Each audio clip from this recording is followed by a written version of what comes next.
Alors, je considère que je suis un constitutionnaliste. Et j'ai élaboré une thèse que j'aurais pu soutenir à une certaine époque en droit constitutionnel, en histoire du droit constitutionnel, en philosophie du droit constitutionnel. D'abord parce que la Constitution, c'est un document, c'est un système, et que moi j'aime beaucoup les systèmes, quels qu'ils soient. J'aime voir comment on s'en sert, quel est leur mode d'emploi.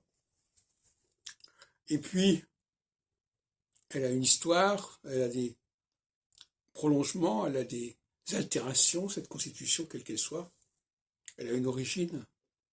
Mais d'une manière générale, au départ, elle est censée avoir une construction relativement cohérente.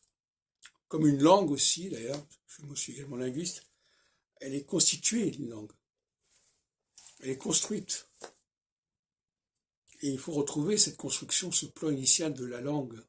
Chaque système a un plan initial qu'il faut redécouvrir, qu'il faut décrypter.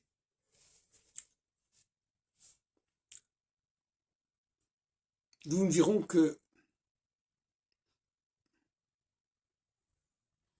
la langue, la Constitution, justement, la Constitution, comporte notamment un facteur de dissolution qui me paraît très intéressant. Et j'ai montré que les périodes où l'on dissout sont des périodes équinoxiales en astrologie.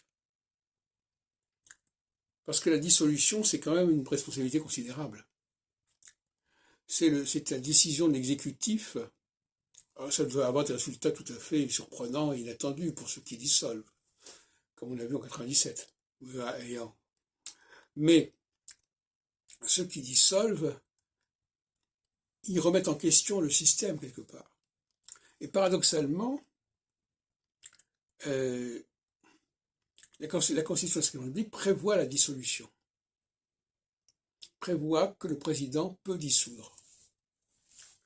Et le problème, c'est que quand on est passé du septennat au quinquennat, on a gardé cette règle de dissolution, alors que le passage du septennat au quinquennat, c'était justement pour empêcher qu'il y ait un décalage entre le calendrier présidentiel et le calendrier parlementaire. Or, si on dissout, on modifie le calendrier. Et donc, le calendrier ne sera plus... Si, par exemple, il y avait pour l'instant, on n'a pas fait encore une seule dissolution pendant la période de quinquennat. Mais le jour où on aura une dissolution pendant la période du quinquennat, le calendrier parlementaire ne sera pas le même que le calendrier présidentiel. Ce sera terminé. Et pour l'instant, personne ne parle de supprimer, de dissoudre la dissolution, si on peut dire.